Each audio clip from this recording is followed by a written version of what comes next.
Salah satu amalan yang saya ingin, selain apa yang saya sampaikan, amalan ini mohon diberikan perhatian lebih banyak. Sederhana, mudah, tapi manfaatnya luar biasa. Amalan itu adalah bersalawat kepada Nabi Muhammad sallallahu alaihi wasallam.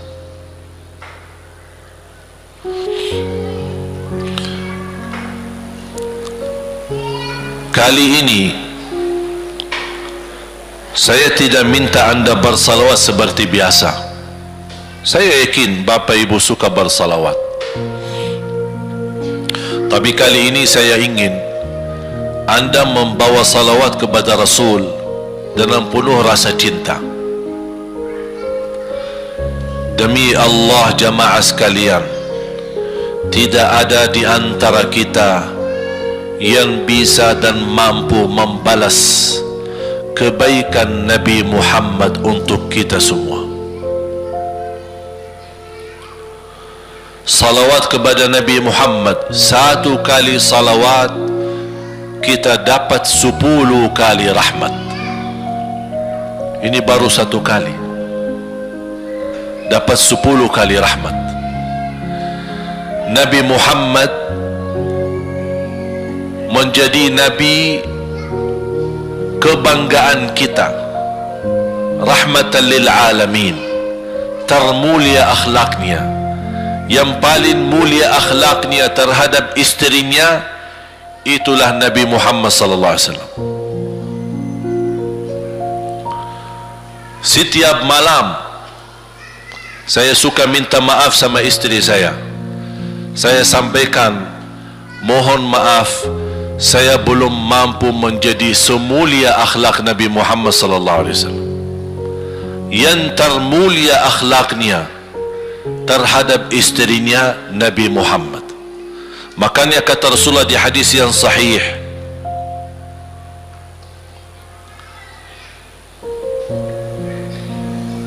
ahsanun nasi akhlaqan ahsanukum li ahli. Yang paling laki-laki yang termulia adalah laki-laki yang termulia akhlaknya terhadap istrinya. Dan Rasul juga bersabda, dan akulah yang termulia terhadap istri-istriku. Nabi Muhammad itu bukan hanya dengan salawat kita dapat 10 kali rahmat, tapi kita dengan bersalawat kepada beliau dijamin kita dapat syafaat beliau di hari kiamat. Bahasa syafaat yang kita semua sudah tahu, semua berkeinginan mendapatkan syafaat, dan semua berdoa mengharapkan syafaat Nabi Muhammad sallallahu alaihi wasallam.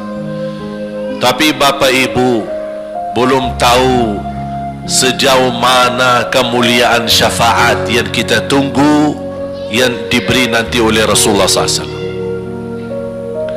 Syafaat Nabi Muhammad sallallahu alaihi wasallam adalah langkah yang kita harapkan, bukan hanya umat Islam, bahkan seluruh umat, Yahudi, Nasrani, Buddha, Hindu, seluruh manusia di hari kiamat mengharapkan syafaatnya yang disebut dalam hadis asy-syafa'atul kubra, syafaat yang paling agung yang Allah izinkan Nabi Muhammad untuk diberi kepada seluruh manusia, yang Islam maupun yang tidak Islam.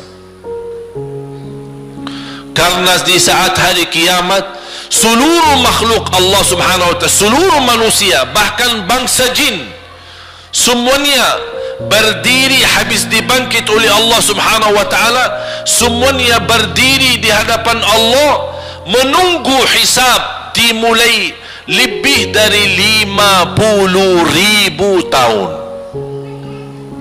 Bisa enggak terbayang berdiri berapa lama? 50.000 tahun. Dan semuanya keadaan laki dan perempuan sebagaimana baru dilahirkan. Bisa enggak Bapak Ibu terbayang? Sekarang mohon maaf, ibu-ibu yang begitu berjilbab, pakaiannya yang rapi dan sopan, Masya Allah, tertib, bersih, make up, cerah mukanya, bisa menarik perhatian. Betul enggak? Bagaimana di hari kiamat? Semuanya di satu tempat, disamakan, laki sama perempuan campur, dan semuanya dalam keadaan sebagaimana baru dilahirkan, tidak berpakaian apa-apa. Ketika Rasul menceritakan kepada Siti Aisyah pun kaget. Ya Rasulullah, laki dan perempuan sama-sama. Kefikiran Siti Aisyah kemana? Malu dilihat oleh orang. Apa kata Rasulullah SAW? Wahai Aisyah, di saat itu kesibukan manusia pandang kepada Allah Subhanahu wa ta'ala, menunggu hisab lebih daripada kefikiran yang lain. Bisa enggak terbayang? Saya yakin tidak bisa terbayang. Mohon maaf, apapun kesibukannya, biarpun dahsyat yang menarik perhatian, tetap ada kesempatan masih cuci mata. Betul enggak?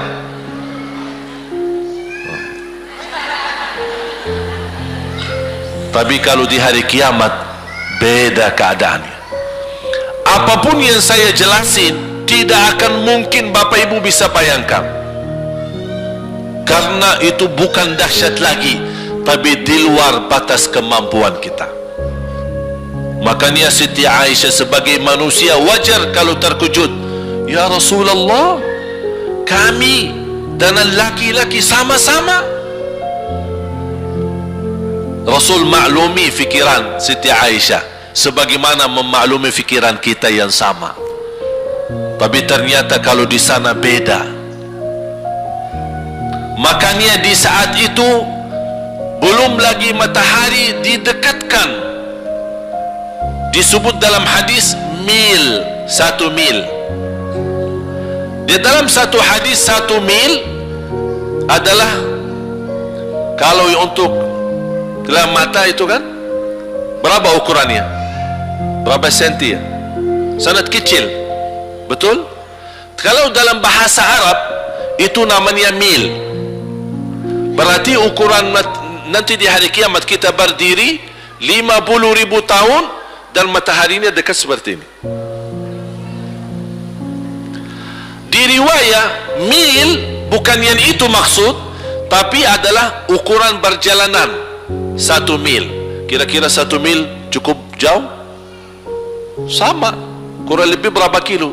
1,5 kilo? Ya, kurang lebih 1,5 kilo. Sekarang jutaan kilometer kita merasa panas. Sudah ada AC, sudah ada kipas, sudah ada ujang, sudah ada ini, tapi merasa begitu panasnya. Itu jutaan kilometer. Bagaimana kalau 1,5 kilo?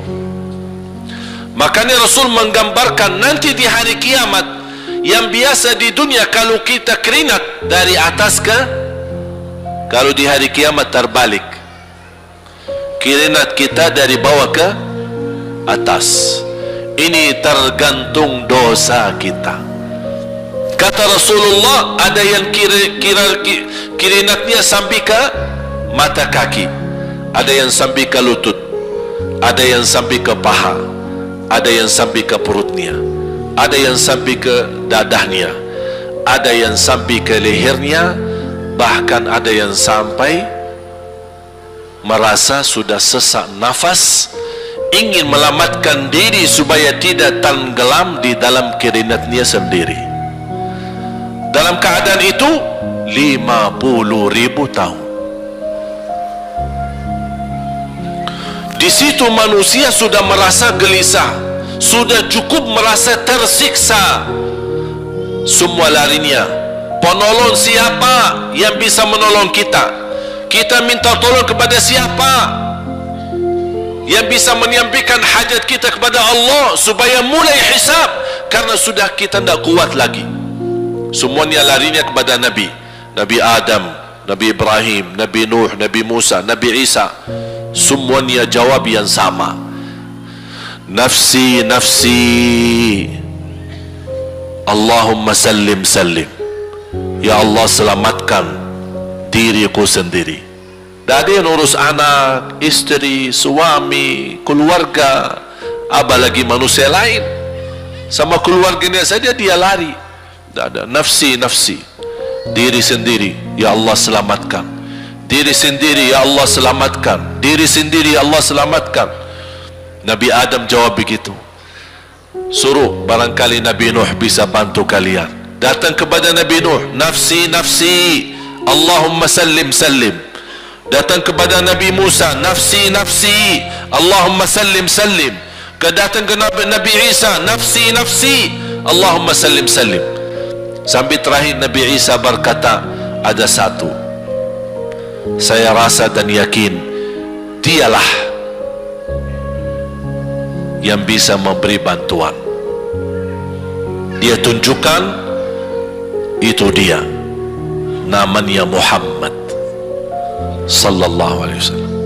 Bayangkan, semua manusia ini ada sekarang yang masih hidup berapa miliar, kita tidak bisa dihitung berapa jumlah penduduk bumi. Bayangkan dengan umat terdahulu, semua dikumpulkan dan semua menarah satu arah kepada Nabi Muhammad, minta tolong, ya Rasulullah, ya Muhammad, ya Habiballah, tolong syafaatkan. Barangkali dengan bantuanmu, doamu, syafaatmu, bisa ini mulai dihisab supaya terselesai siksa yang kita hadapi. Begitu mereka datang, apa jawab Rasulullah SAW? Allahumma sallim, sallim, ummati, ummati. Ya Allah selamatkan umatku, umatku.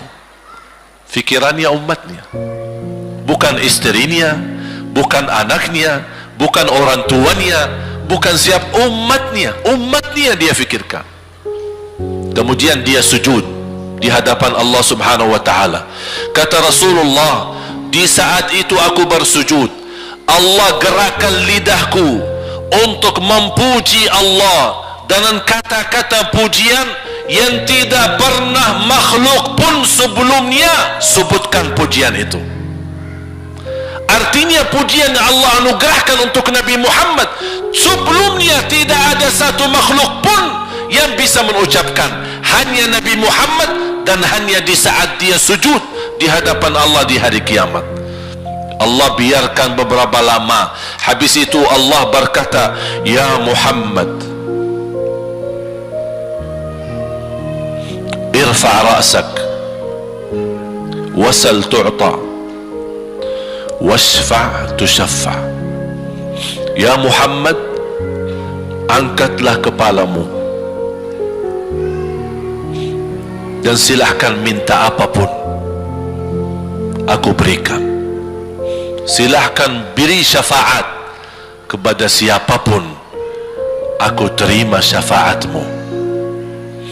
Langsung dia berkata, ya Allah, kasihan manusia, mohon segera dihisab. Baru mulai dihisab, turun kitab-kitab. Ada yang mengambil kitabnya dengan tangan yang kanan, itulah bahagia. Ada yang mengambil kitabnya dengan tangan kiri.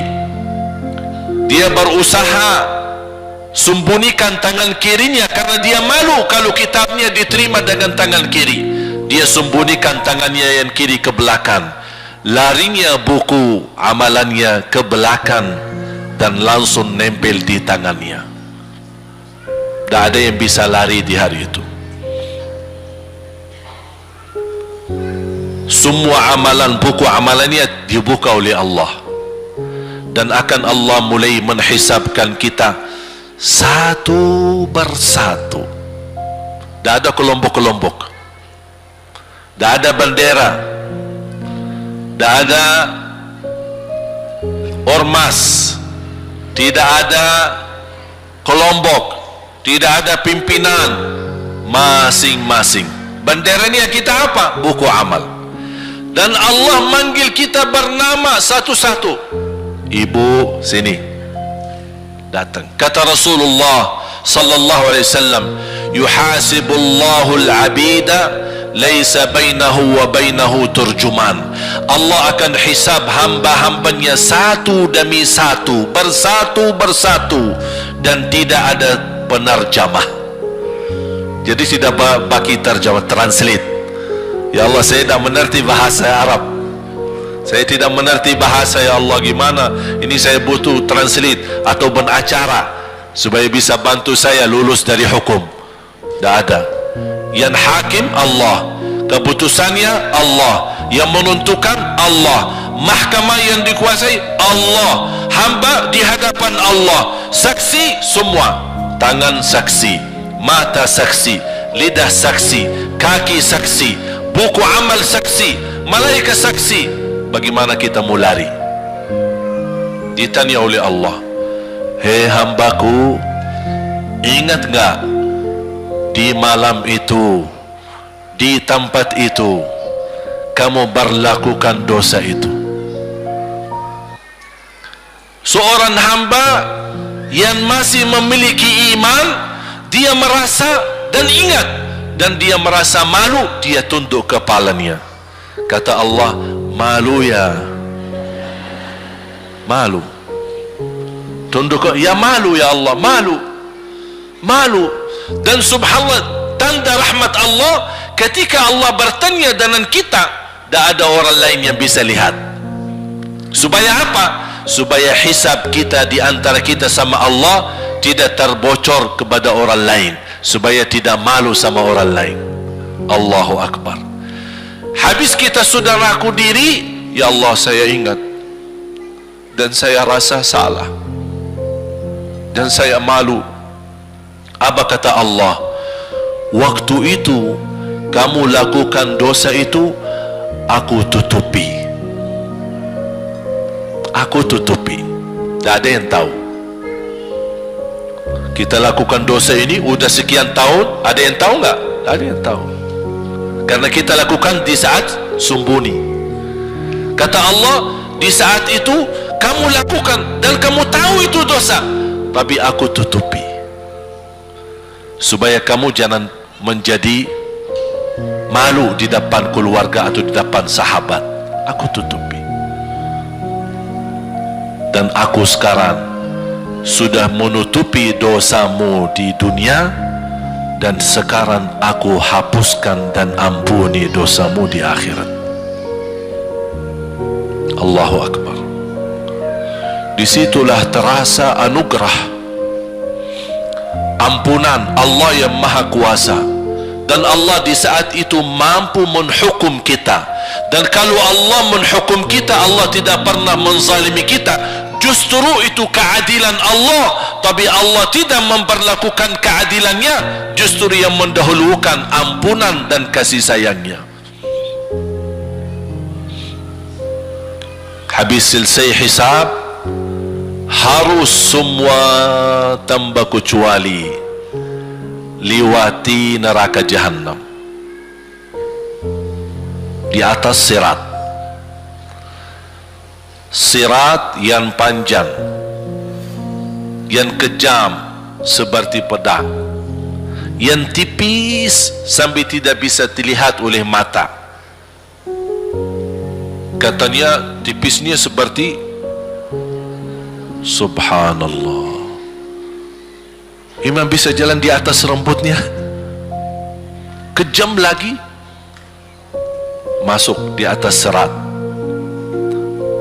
terus jalan. Di saat itu ada doa yang menyelamatkan kita sampai menuju surga.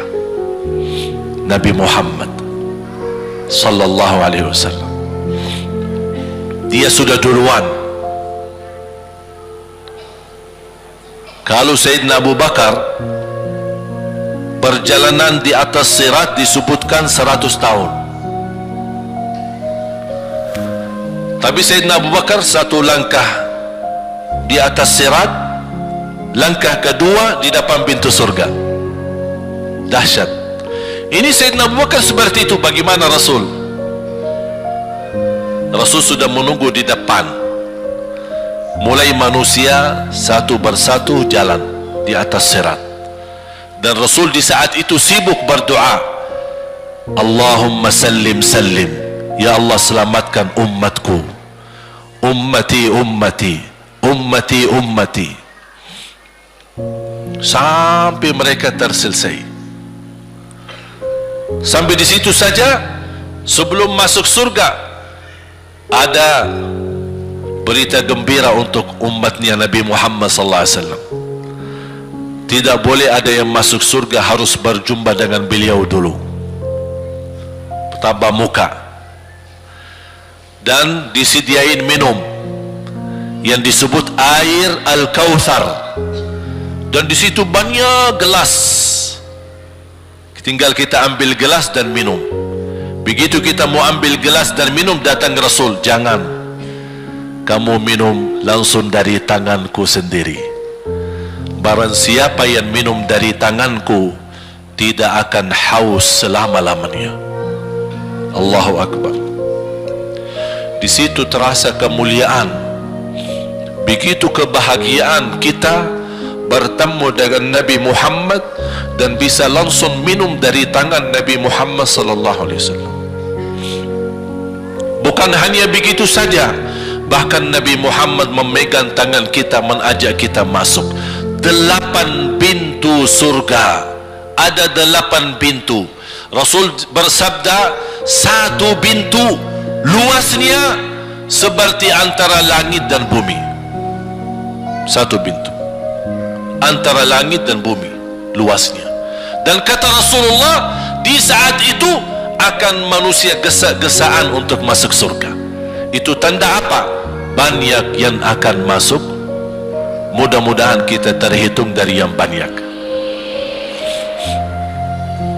Begitu ahli surga masuk, kira-kira Rasul berhenti? Ahli surga sudah masuk, sudah aman? Tidak.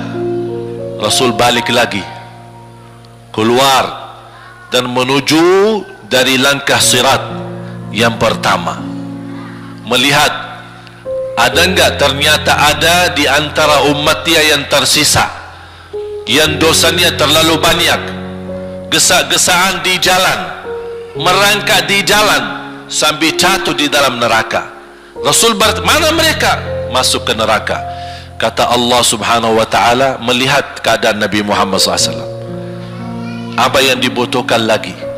Kata Rasul, ya Allah, saya tidak akan puas masuk surga sampai hamba-hambamu yang ada di neraka, umatku, diselamatkan. Allah subhanahu wa ta'ala mengizinkan Nabi Muhammad keluarkan dari neraka. Dia keluarkan. Sudah cukup ya Nabi Muhammad? Tidak cukup ya Allah, masih ada lagi. Diambil lagi, dikeluarkan, diambil lagi, dikeluarkan. Artinya dari umat Nabi Muhammad yang masih banyak dosanya, yang masih banyak kelewatannya sama Rasulullah, yang tidak pantas memberi kemuliaan kepada Rasulullah SAW, dapat pula syafaatnya Nabi Muhammad. Yang tidak pernah memberi tanda sayang dan cinta kepada Rasul, dapat rasa sayang dan cinta Nabi Muhammad SAW. Sambil kata malaikat Jibril, demi Allah saya melihat Nabi Muhammad mengambil manusia dari neraka Jahannam, diselamatkan dari siksa dan membawa mereka ke surga. Kata malaikat Jibril, sambil aku kira tidak ada lagi yang tersisa di neraka Jahannam, saking banyaknya yang dikeluarkan oleh Rasul. Itu syafaat Rasul sallallahu alaihi wasallam. Oleh karena itu jamaah sekalian, ini yang saya ceritakan. Saya mohon kalau anda lagi bersalawat, ingat itu semua. Nabi Muhammad bukan Nabi yang biasa. Nabi Muhammad adalah Nabi yang penolong kita nanti di hari kiamat. Seandainya kita masuk neraka Jahannam, masih ada harapan kita dapat syafaat Nabi Muhammad SAW.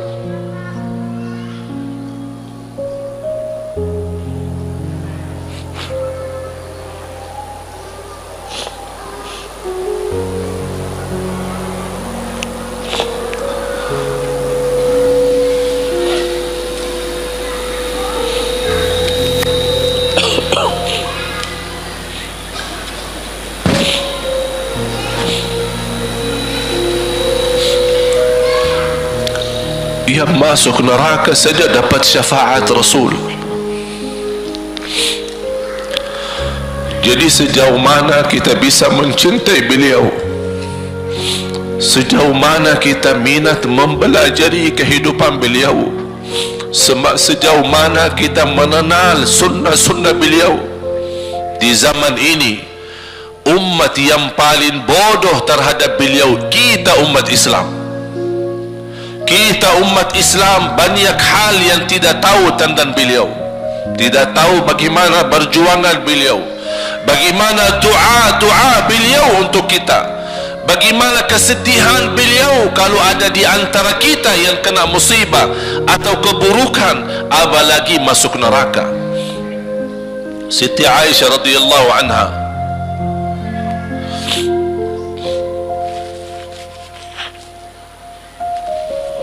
Siti Aisyah radhiyallahu anha pernah minta sama Rasul doa. Ya Rasulullah, tolong doakan saya. Rasul mendoakan, Allahumma ighfir li Aisyah ma taqaddama min dhanbiha wa ma ta'akhkhar, ma qaddamat wa ma akharat, wa ma asarrat wa ma a'lanat. Ya Allah, ampunilah dosa-dosa istriku Aisyah, dosa yang lama, dosa yang baru, dosa yang terang-terangan maupun dosa yang tersembunyi. Siti Aisyah mengaminkan doa Nabi Muhammad dan menangis dan bangga dan senang. Saking senangnya, saking bahagianya, dia tertawa sambil Rasul melihat Siti Aisyah. Senang wahai Aisyah? Apakah kamu senang dengan doaku? Kata Siti Aisyah, bagaimanakah aku tidak senang? Aku justru merasa bahagia dengan doamu untukku ya Rasulullah. Apa kata Rasul? Ketahuilah wahai Aisyah, ketahuilah doaku yang baru ini untukmu, itulah selalu doaku untuk umatku di setiap salat. Itu doa Nabi kita buat kita. Setiap beliau salat mendoakan kita, ya Allah, ampuni dosa umatku, dosa yang lama, dosa yang baru, dosa yang sembunyi, dosa yang terang-terangan. Setiap salat itu doa Nabi kita, Nabi Muhammad SAW, untuk kita semua. Apa yang diminta oleh Rasul? Rasul tidak minta banyak dari kita. Salah satu yang diminta oleh Rasul dan memohon, satu itu berbanyak, itu satu-satunya yang Rasul minta banyak. Selain itu Rasul tidak pernah minta banyak. Satu-satunya Rasul minta banyak. Apa? Salawatlah kepadaku, berbanyaklah salawat kepadaku. Mengapa Rasul minta berbanyaklah salawat kepadaku? Kenapa tidak minta amalan yang lain untuk dibanyakkan salawat atau amalan yang lain? Mengapa hanya salawat? Rasul berpesan berbanyaklah salawat kepadaku, karena Rasul tahu dengan kita berbanyak salawat, kita akan dijamin dapat syafaat beliau, dan itulah beliau yang diinginkan. Bukan hanya dapat syafaat, bahkan Rasul sendiri bersabda, aqrabukum minni majlisan yaumal qiyamah, yang paling dekat kepadaku hari kiamat, yang paling banyak salawat kepadaku.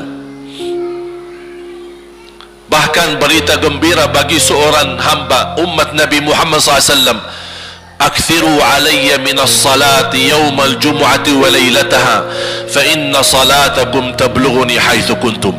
Ini keistimewaan khusus, kelebihan amalan yang utama, bahkan yang terutama di hari Jumaat dan di malam Jumaat, fokus hanya bersalawat kepada Rasul. Mengapa?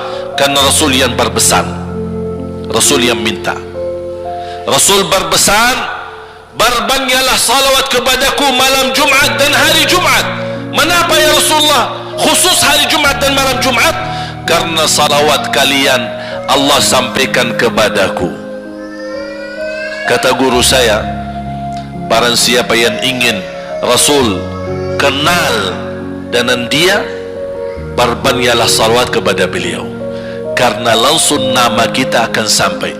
Ya Rasulullah, ini salawat bapa dan ibu dari Bandung, kan sampai. Ada riwayat, ada malaikat khusus tugasnya setiap kita bersalawat dibawa kepada Rasulullah sallallahu alaihi wasallam. Allahu akbar. Bahkan ada orang bertanya kepada guru saya, Syekh Muhammad ibn Mukhtar Asy-Syanqiti, dan beliau masih hidup. Subhanallah, ketika di salah satu pertanyaan di majlis ta'lim di Masjid Nabawi, ada orang bertanya, mana yang lebih diutamakan di hari Jumat? Banyak baca Quran atau banyak salawat? Kita milih yang mana? Beliau menjawab dengan jelas, dengan tegas, di hari Jumat dan malam Jumat lebih utama banyak salawat daripada banyak baca Quran. Mengapa? Karena kata beliau, karena itulah permintaan Rasul sendiri. Berbanyaklah salawat kepadaku di hari Jumaat dan di malam Jumaat. Dan banyak riwayat yang lain. Kalau saya sebutin manfaat, keutamaan salawat kepada Rasul, lebih daripada 100 manfaat. Menghilangkan kesusahan, memberi kemudahan lunasi hutang, menyembuh penyakit, menjamin ampunan dosa, mendapat 10 rahmat, mendapatkan syafaat Rasul, posisi kita semakin mulia. Setiap kali kita salawat semakin naik darajat kita. Barang siapa yang salawat kepadaku 10 kali, dapat 10 kebaikan, dapat 10 rahmat, dihapus 10 kejahatan, dan naik 10 darajat, dan di akhirat dapat syafaatku. Luar biasa. Hadis yang terakhir, Ubay bin Ka'ab radhiyallahu an berkata, ya Rasulullah, aku suka berdoa. Karena salawat, arti salawat adalah doa. Arti salawat, doa. Ya Rasulullah, aku suka berdoa. Berapa dari doaku saya jadikan untukmu? Artinya berapa persen ya? Kalau bahasa kita, berapa persen kira-kira? Kalau misal saya doa 10 menit, berapa menit untuk Rasul, dan yang sisanya buat aku? Contoh, aku kalau berdoa, ya Allah ampuni dosaku, ya Allah murahkan rezeki, sembuhkan penyakit, Allahumma salli ala Muhammad wa ala ali Muhammad. Berarti lebih banyak untuk diri kita, baru untuk Rasul. Sahabat itu ya Rasulullah bertanya, ya Rasulullah, berapa bagian dalam doaku saya jadikan untukmu? Apa kata Rasul? Kata Rasulullah SAW, ma syi'ta wa in zidta fa huwa khairul lak. Ya terserahmu, mau doa bagaimana untukku, ya terserahmu, tapi semakin banyak untukku, semakin banyak manfaatnya untukmu. Apa kata sahabat? Ya Rasulullah, saya akan jadikan separuh doaku hanya salawat kepadamu. Artinya kalau saya doa 10 menit, 5 menit salawat dan 5 menit doa untuk diriku sendiri. Apa kata Rasulullah? Terserahmu, wa in zitta fa huwa khairul lak. Kalau kamu berani tambah, itu jauh lebih baik untukmu. Tawar tawar-menawar sama Rasulullah SAW, sampai di ujung hadis beliau berkata, ya Rasulullah, saya janji doaku semuanya untukmu. Artinya apa? Kalau dia angkat tangan berdoa, tidak satu pun minta buat dirinya. Bismillahirrahmanirrahim. Allahumma salli ala Muhammadin wa ala ali Muhammad. Allahumma salli ala Muhammadin wa ala ali Muhammad. Allahumma salli, sampai selesai. Tidak minta ampunan, tidak minta rezeki, tidak minta sehat, tidak minta keturunan, tidak minta apa-apa. Hanya fokus dengan salawat. Karena dengan salawat, apa yang kita niatkan terkabul.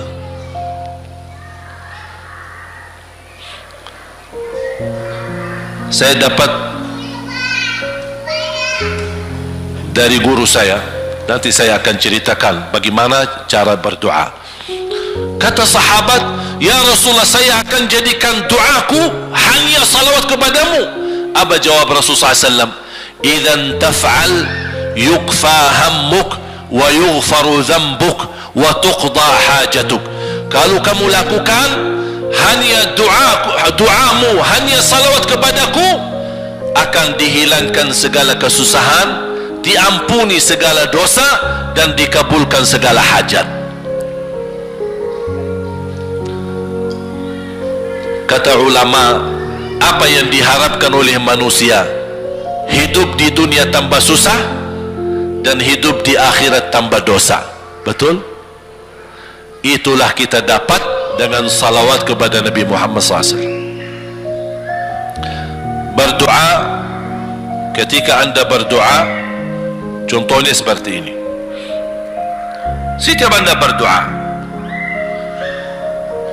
biasa mulai dengan bismillah dan memuji Allah Subhanahu wa ta'ala. Cukup satu kata memuji Allah dalam segala pujian, alhamdulillahi rabbil alamin. Segala puji bagi Allah. Ini mewakili semua pujian yang lain. Asmaul husna, segala sifat agung, segala kemuliaan diwakili oleh satu kata, alhamdulillahi rabbil alamin. Kata sederhana, kata tidak terlalu panjang, tapi maknanya sangat luas. Oleh karena itu boleh diulangi berkali-kali, alhamdulillahi rabbil alamin, alhamdulillah, sampai benar-benar merasa di hati. Karena ini ucapan mewakili segala pujian yang kita ingin sampaikan kepada Allah. Karena ada pujian yang kita ingat, ada pujian kata-kata yang kita tidak hafal. Dan alhamdulillahi rabbil alamin mewakili segala pujian kepada Allah Subhanahu wa ta'ala. Kemudian bersalawat, Allahumma salli ala Muhammadin wa ala ali Muhammad kama sallaita ala Ibrahim wa ala ali Ibrahim innaka Hamidum Majid. Silahkan doa, ya Allah, ampunilah dosaku. Allahumma salli ala Muhammadin wa ala ali Muhammad. Ya Allah, sembuhkan penyakitku. Allahumma salli ala Muhammadin wa ala ali Muhammad. Ya Allah, berikan kepada aku anak yang salih salihah. Allahumma salli ala Muhammadin wa ala ali Muhammad.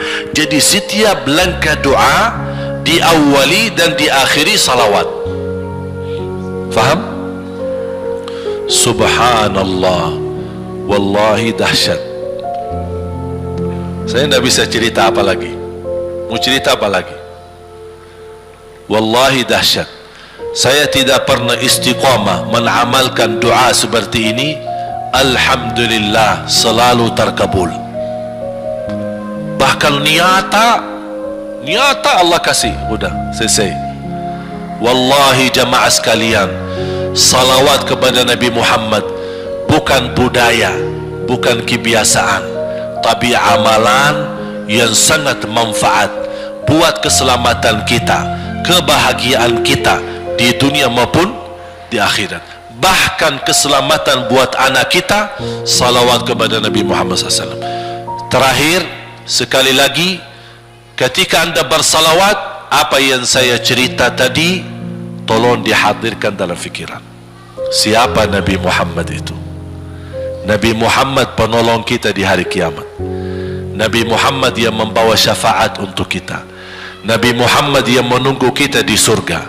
Nabi Muhammad yang membela kita di saat kita berdiri di hadapan Allah. Nabi Muhammad yang akan membantu mendoakan kita saat jalan di atas sirat. Nabi Muhammad yang mendampingi kita nanti ketika kita minum dari air Al-Kautsar. Nabi Muhammad yang menemani kita masuk ke dalam surga. Nabi Muhammad yang tidak pernah lupa sama kita. Makanya ketika anda bersalawat dan membawa perasaan dan membawa penghayatan ini, insya-Allah jemaah sekalian akan terasa, ya Allah, ternyata indahnya salawat kepada Rasul, karena sudah kontak di hati. Apalagi kalau anda begitu salawat dan salam, Rasul jawab kita, Waalaikumsalam ibu. Tapi cuma kita tidak dengar. Dia dengar salawat kita, dia dengar salam kita, tapi kita tidak mendengar jawab beliau. Allahu Akbar. Wallahi kalau bisa kita rasakan, wallahi ibu bapak akan sendiri menangis tanpa merasa. Sendiri, kok tiba-tiba nangis, kok tiba-tiba kok tidak bisa tahan diri.